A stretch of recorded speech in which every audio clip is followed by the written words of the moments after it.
Bonsoir صحة بيتكم بالتونسي. رمضان كريم. ونرجع للفيديوهات بتاعتنا وحنرجع للبرودكسيون اورال de DELF B1 tâche 3 qui dure entre 5 à 7 minutes. Elle partie pardon, de l'exposé soutenu. Donc, c'est quoi exactement? Cette partie est celle où tu gagnes ou tu perds des points de grammaire. On va prendre un sujet, je vais vous donner un sujet, on va le traiter ensemble et après je vous donnerai 5 sujets types et comment les traiter et on va dire qu'est-ce qu'on doit utiliser exactement pour notre argumentation. Donc le sujet, faut-il supprimer les notes à l'école? Donc le contexte, vous aurez un petit sujet comme ça. De plus en plus d'écoles remplacent les notes de 0 à 20 par des évaluations de compétences acquis ou bien non acquis pour réduire le stress des élèves. Qu'en pensez-vous? Alors, nos obligations stratégiques pour DELF B1. Je parle de DELF B1. Donc, pour valider ce sujet, nous devons intégrer les éléments qu'on va donner dans la réponse. C'est quoi ces éléments-là? Tout d'abord, le fameux subjonctif. Par exemple, on peut mettre, il faut que l'on considère, je ne pense pas que ce soit une bonne idée. On doit introduire une hypothèse, si plus imparfait. Par exemple, si on supprimait les notes, les élèves seraient plus fiables. Le pronom y ou en en, les parents s'inquiètent des notes, ils en parlent souvent. On doit utiliser donc ces trois.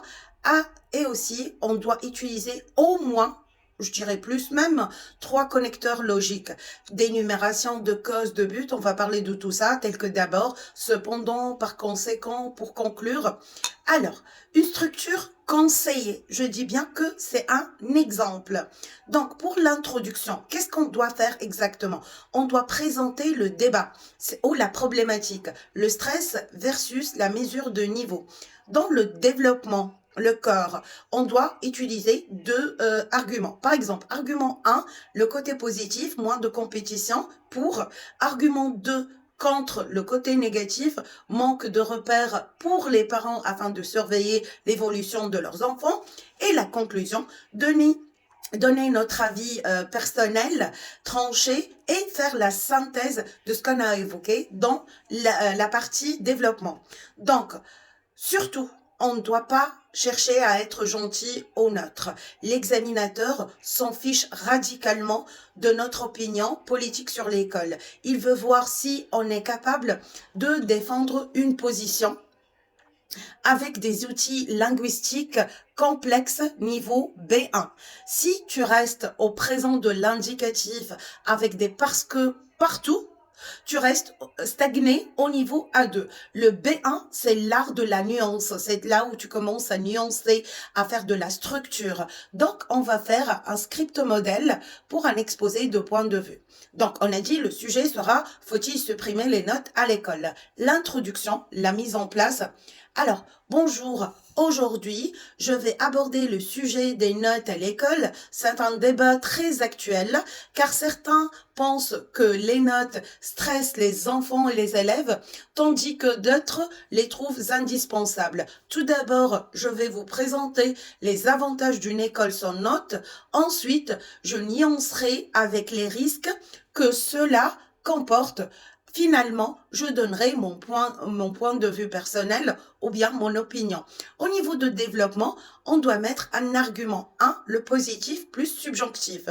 Donc, en premier lieu, il me semble essentiel que l'école soit un lieu de plaisir et non de peur. Bien que la compétition puisse motiver, elle décourage souvent les élèves les plus fragiles. Si on supprimait les notes, les enfants se concentreraient davantage sur l'apprentissage que sur le résultat. Ils y gagneraient en confiance.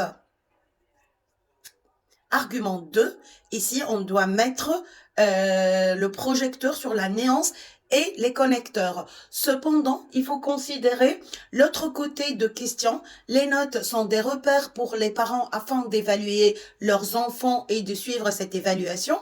Le monde n'est pas enseignants, les parents en ont besoin pour comprendre le niveau de leur enfant. Par conséquent, supprimer les notes pourrait créer un manque de clarté chez ces derniers. La conclusion, un avis tranché plus une ouverture, qu'est-ce qu'on pourra dire? En fin de compte, je pense qu'il ne faut pas supprimer les notes, mais les transformer. À mon avis, une évaluation par compétence est plus précise. Pour conclure, je dirais que l'important n'est pas la note, mais la manière dont on encourage l'élève. Et vu ces informations, vous, qu'en pensez-vous? Et on termine comme ça. Donc maintenant, pour que... Oups, excusez-moi. Donc, qu'est-ce que nous devons mettre dans l'introduction?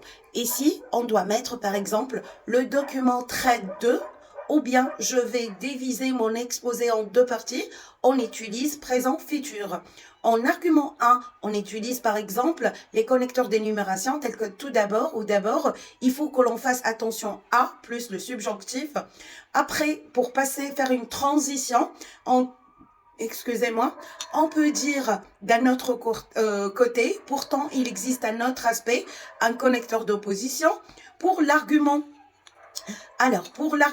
2, si l'on changeait ce système, on pourrait, donc hypothèse si plus imparfait plus conditionnel, la conclusion, toutes les réflexions mènent à dire que on doit faire une synthèse de tout ce qu'on a évoqué dans le développement, bien évidemment. Alors, quelques conseils à vous donner. Tout d'abord, l'examinateur s'ennuie. Il entend 15 candidats, voire une vingtaine de candidats par jour. Ne lisez pas les notes. Le B1, c'est de la communication pure et dure. Si l'étudiant a le nez sur la feuille, il perd des points d'interaction. Miser sur les connecteurs, c'est ce qui donne la pression d'une pensée organisée, même si le vocabulaire est très simple. L'autocorrection, s'il vous plaît, faites attention à ce point-là. Si un étudiant dit « il faut que je fais » et qu'il se reprend immédiatement, il dit « non, pardon, je voulais dire « il faut que je fasse », il gagnera des points supplémentaires sur la conscience linguistique. Il s'est rattrapé. Donc maintenant, les 5 sujets types de DELF B1 pour, contre, c'est le premier sujet, le télétravail. Le travail à la maison. Si on donnait un argument pour, on dirait gain de temps, pas de transport, autonomie, meilleur équilibre vie privée, vie professionnelle. La phrase clé ici, ça serait par exemple, si les employés pouvaient travailler chez eux, ils seraient moins stressés. Le contre-argument, bien sûr, il y a toujours un argument et un contre-argument. On pourrait dire l'isolement social, la difficulté à se déconnecter, le manque de cohésion d'équipe.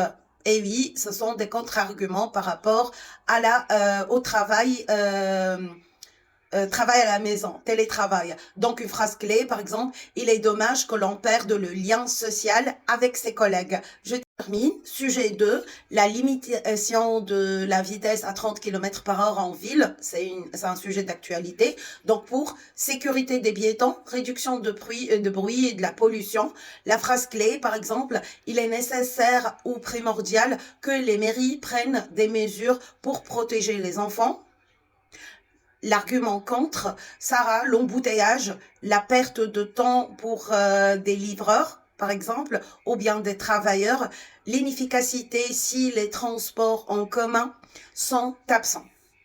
Troisième sujet, ça sera quoi? Une phrase de...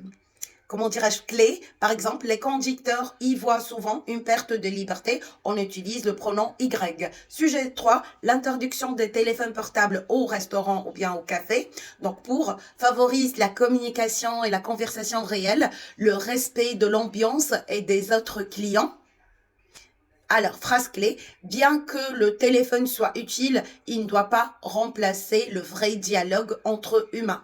Argument contre, liberté individuelle, besoin d'être joignable pour une urgence, outils pour prendre des photos ou bien pour payer parfois. Oui, on paye par nos téléphones maintenant. Donc, phrase clé, chacun en a une utilisation.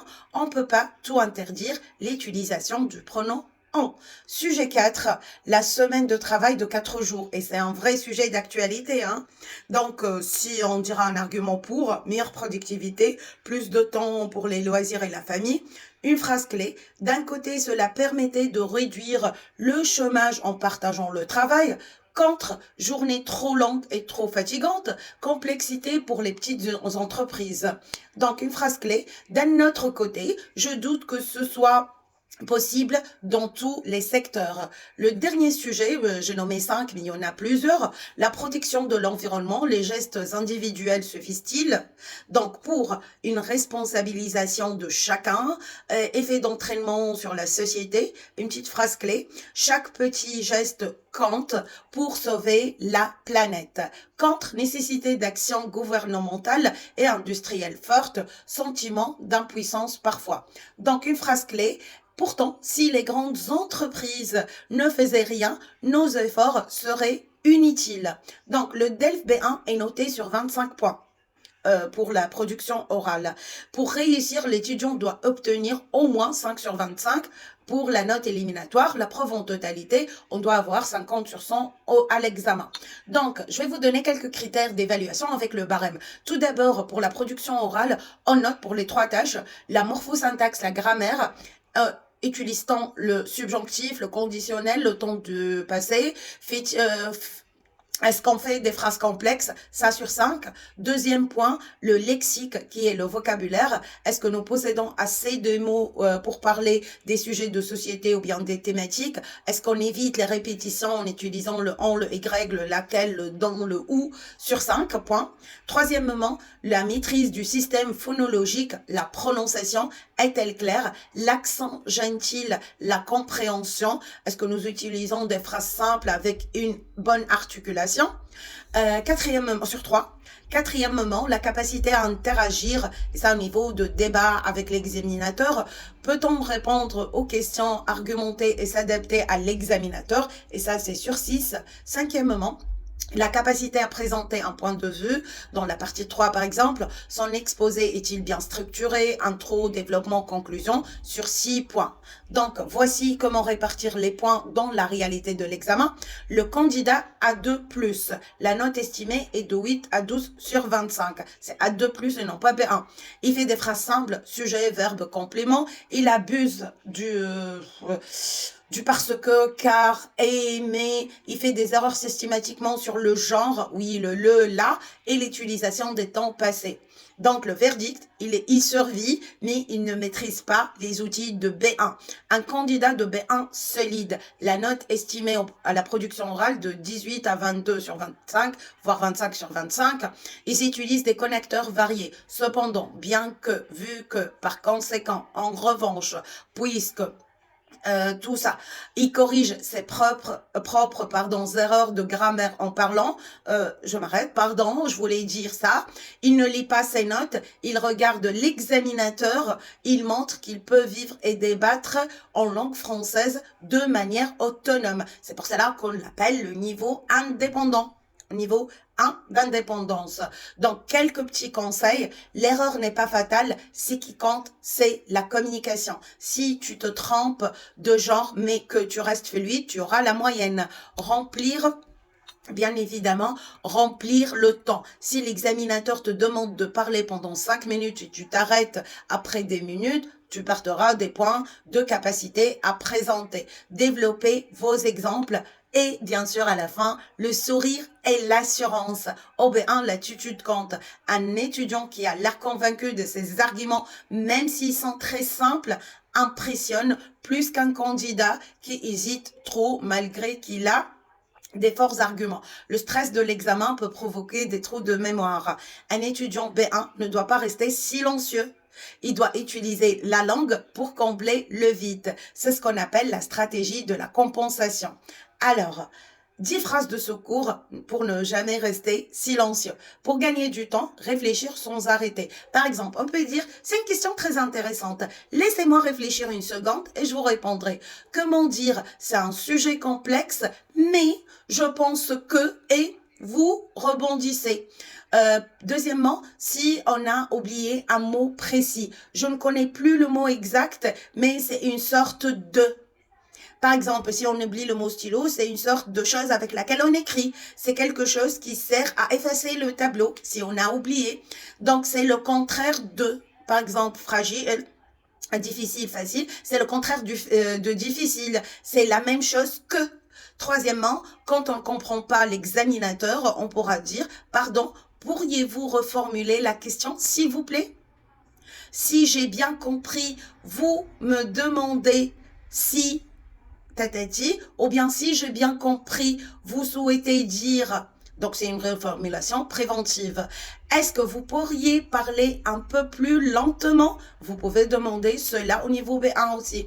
Donc pour se corriger, la preuve de maîtrise, pardon, je me suis trompée, je voulais dire que, par exemple, je vous dis le voiture, pardon, je me suis trompée, je voulais dire la voiture, ou plutôt la voiture. Ce que je cherche à expliquer, c'est en disant la voiture. Donc, une simulation de preuve de production écrite sera la prochaine vidéo avec une lettre formelle, avec un modèle de réponse pour avoir la note maximale au niveau B1 et n'hésitez pas à mettre un joli like, un joli commentaire et bien sûr de nous suivre, de repartager la vidéo. Je vous vois dans la prochaine avec la production écrite. Au revoir et bonsoir.